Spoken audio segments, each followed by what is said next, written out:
বিসমিল্লাহির রহমানির রহিম। আসসালামু আলাইকুম ওয়া রাহমাতুল্লাহ। একটি এমন পাহাড়ি উপত্যকা যেটিকে জিন, পরী, ভূত এবং দৈত্য দানবদের সাথে সাথে আরও আশ্চর্য অদ্ভুত মাখলুকাতদের বাসস্থান হিসাবে জানা হয়ে থাকে। এটি এমন পাহাড় যেখানে সর্বসময়ে অন্ধকার থাকে, চন্দ্র সূর্য রশ্মি সেখানে কখনোই পৌঁছায় না। সেই উপত্যকা যেখানে আজ পর্যন্ত কোনো মানুষ পৌঁছাতে পারেনি। তাহলে কি এই উপত্যকাটি জিনেদের বাসস্থান হয়ে আছে, না কোনো অন্য দুনিয়াতে যাওয়ার কোনো রহস্যময়ী রাস্তা?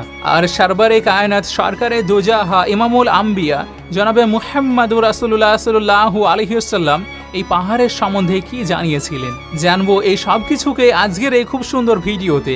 আপনি শুধুমাত্র জুড়ে থাকুন আমাদের সঙ্গে শেষ পর্যন্ত। কোহে কাফের নাম শুনতে সর্বপ্রথমে কোনো রহস্যময়ী আরবি কাহিনীর কথা আমাদের মস্তিষ্কের মধ্যে জেগে ওঠে।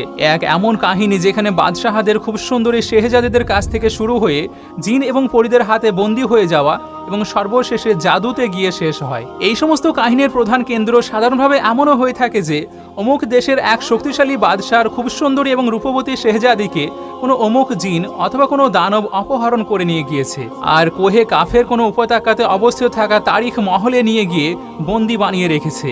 এমন ধরনের কাহিনী হিন্দুস্তান, ইরান এবং আরবের আশেপাশের অঞ্চলগুলির পুরানো কিতাবগুলিতে খুব সুন্দর করে বর্ণনা করা আছে। খুব সুন্দর করে কিতাবের মধ্যে উল্লেখ থাকা সত্ত্বেও এই কাহিনীগুলো মানুষের মুখে মুখে রেওয়ায়ত রূপেও প্রচলিত হয়ে আছে। কোহ একটি ফার্সি শব্দ যার অর্থ হলো পাহাড়, আর কাফ হলো আরবি হরফ দুই নুক্তাওয়ালা কফ, আর দুটোকে একত্রিত করলে বোঝায় একটি পাহাড় যে আরবি অক্ষর কফের মতো বৃত্তাকার হয়ে পুরো পৃথিবীকে ঘিরে রেখেছে। ইসলামী রেওয়ায়তে কোহে কাফকে জিনেদের দেশ বলা হয়, আর যেটিকে আল্লাহ রাব্বুল আলামিন উজ্জ্বলিত ঝুমুর বা পান্না থেকে বানিয়েছেন। যেখানে আবার ইরানি রেওয়ায়তের মতে এই অঞ্চলটি উত্তর কাফকাজ এলাকাতে ছিল, আর এই অঞ্চলকে মানুষের কোনো দল আজ পর্যন্ত কবজাও করতে পারেনি, কেননা প্রাচীন বিদ্যাতে এই পাহাড়ি এলাকাকে রহস্য দ্বারা ঢেকে রেখেছে। কোহে কাফ সাধারণভাবে একটি বৃহৎ পর্বতমালা, আর এটিকে এই জমিনের সবচেয়ে দূরবর্তী স্থান বলা হয়ে থাকে, যেটি কিতাবে জরাথুষ্টের ভূমি এবং শিমুর্গ নামের একটি পাখির জন্য বিখ্যাত হয়ে আছে। বলা হয়ে থাকে যে কোহে কাফ সবুজ ঝুমুর বা পান্না দ্বারা গঠিত হয়েছে, আর এর প্রতিফলন আসমানকে সবুজ রং দান করে থাকে। কোহে কাফকে জিনেদের শহরও বলা হয়, আর যেখানে প্রাচীন জামানাতে জিনের অনেক সমস্ত জাতি শাসন ব্যবস্থা প্রতিষ্ঠিত করেছিল। ইমাম কাজবিনী লিখেছেন, কোহে কাফ কয়েকটি এলাকা জুড়ে বিস্তীর্ণ হয়ে আছে, আর যার 70টি জমিন চাঁদির, 70টি জমিন সোনার, আর 70টি মুস্ক এবং আম্বারের। আরবি কিতাবের মতে কোহে কাফ পর্বতমালাগুলির দিক থেকে সবচেয়ে উঁচু ছিল, যেটি আল্লাহর পক্ষ থেকে জমিনকে সাহায্য করার জন্য বানানো হয়েছিল। আর এই দুনিয়াতে যতটা পর্বতমালা আছে সেই প্রত্যেক পর্বতের শাখা এই কোহে কাফের সঙ্গে জুড়ে আছে। আর এমনইভাবে এই কোহে কাফ, যেটি এই জমিনের সবচেয়ে বড় পাহাড়, সেটি হলো সমস্ত পাহাড়ের ওই কেন্দ্র। জাকারিয়া আল কাজবিনী 13 শতাব্দীতে আজাইব আল মাখলুকাত ওয়া ঘারায়েব আল মাউজুদাত নামের একটি কিতাবে লিখেছিলেন, যেখানে তিনি কসমোলজির উপর ভিত্তি করে একটি এমন ধারণা দিয়েছিলেন যে এই আসমানকে আল্লাহ রাব্বুল আলামিন ধরে রেখেছেন যাতে করে সেটি যেন জমিনের উপর পড়ে না যায়। এই জমিনের চারিদিকে পর্বতমালার একটি সিরিজ দ্বারা বেষ্টিত হয়ে আছে, আর যার মধ্যে কোহে কাফও যুক্ত আছে, আর যে সেই পর্বতমালাগুলোকে একটি খুঁটির মতো করে নিজের জায়গায় স্থান দিয়ে রেখেছে। এই তথ্যের আগে মানুষ পৃথিবীকে সমতল মনে করত, কিন্তু এরপর পৃথিবীকে মানুষ গোলাকার মনে করতে শুরু করে। এমনইভাবে বিখ্যাত সুফি বুজুর্গ জালালউদ্দিন রুমি নিজের বর্ণনাতে কোহে কাফ নামের এই পাহাড়ের বর্ণনা কিছু এমনভাবে করেছেন যে শক্তিশালী বাদশাহ সিকন্দর জুলকারনাইন আবে হায়াতের সন্ধানে পূর্ব দিকে সফর করতে শুরু করেছিলেন, আর এই সফরের সময়ে হযরত জুলকারনাইন আলাইহিস সালাম কোহে কাফ পর্যন্ত পৌঁছে গিয়েছিলেন। তারপর যখন আপনি কোহে কাফে পৌঁছালেন, তখন দেখতে পেলেন যে সেখানে ফেরেশতা ইসরাফিল কিয়ামতের দিনে সুর ফুঁকার জন্য অপেক্ষা করছেন। কোহে কাফ আর এখানে বসবাসকারী মাখলুকাতদের জন্য একটি অন্য রেওয়ায়ত বর্ণনা করা হয়ে থাকে, যেখানে হযরত ইবনে আব্বাস রাদিয়াল্লাহু তাআলা আনহু ইরশাদ করেছেন, রাসূলুল্লাহ সাল্লাল্লাহু আলাইহি ওয়াসাল্লাম আমাদের কাছে তাশরিফ নিয়ে আসলেন, আর যেখানে আমরা মসজিদে নববীতে হালকা বানিয়ে বসেছিলাম, তখন আমাদেরকে হুজুর সাল্লাল্লাহু আলাইহি ওয়াসাল্লাম ইরশাদ করলেন, তোমরা কি করছো? তখন আমরা উত্তর দিলাম, আমরা সূর্যের জন্য চিন্তা ভাবনা করছি, মানে সে কেমনভাবে উদিত হয় আর কেমনভাবে ডুবে যায়। তখন রাসূলুল্লাহ সাল্লাল্লাহু আলাইহি ওয়াসাল্লাম ইরশাদ করলেন, তোমরা খুব ভালো কাজ করছো। এমনভাবে মাখলুকের উপরে চিন্তা করতে থাকবে, খালিকের উপরে চিন্তা করবে না, কারণ আল্লাহ তাআলা যার জন্য যেটি চান সেটিকে সৃষ্টি করেন। তোমরা এটি শুনে অবাক হয়ে যাবে যে কোহে কাফের আগে 7টি সমুদ্র আছে, আর প্রত্যেকটি সমুদ্র 500 বছর সফর করার সমান সমান। আর তার আগে 7টি জমিনও আছে, আর যার নূর সেখানকার বসবাসকারী মানুষদের জন্য চমকিত হয়। সেই কোহে কাফের আগে 70,000 আরও মাখলুকাত আছে, আর যারা উড়ে থাকে তাদেরকে পাখিদের রূপে সৃষ্টি করা হয়েছে। আর এই মাখলুক এবং তাদের বাচ্চারা জন্ম নেওয়ার পরই হাওয়াতে উড়তে লাগে। এরা নিজের সৃষ্টিকর্তার শুকরিয়া আদায়ের জন্য কোনো সংকোচ বোধ করে না। তারা বাতাস খেয়ে থাকে, তারা বাতাসকেই পান করে থাকে, আর তাদের কাপড়ও বাতাসের, তাদের খাবার পাত্রগুলোও বাতাস দ্বারাই বানানো। তারা এটি জানে না যে আল্লাহ তাআলা হযরত আদম আলাইহিস সালামকে সৃষ্টি করেছেন, আর না তো ইবলিশকে জানে, আর না তো ইবলিশের সন্তানদেরকে জানে। আল্লাহ তাআলা কোহে কাফকে দুনিয়ার পাশেই সৃষ্টি করেছেন। এই সম্পূর্ণ দুনিয়া এই পাহাড়ের মধ্যে এমনভাবে অবস্থিত আছে যে যেমনভাবে একটি আঙ্গুলের মধ্যে আংটি থাকে।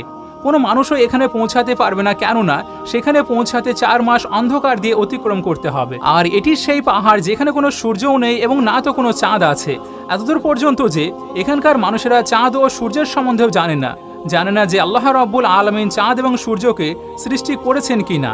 যেই রশ্মি তাদের কাছে পৌঁছিয়ে থাকে সেটি হলো কাফ পাহাড়েরও রশ্মি, আর সেখানে উপস্থিত থাকা মানুষেরা জঙ্গলের জড়িবুটি খেয়ে থাকে, আর তাদের শরীরে কোনো কাপড় থাকে না।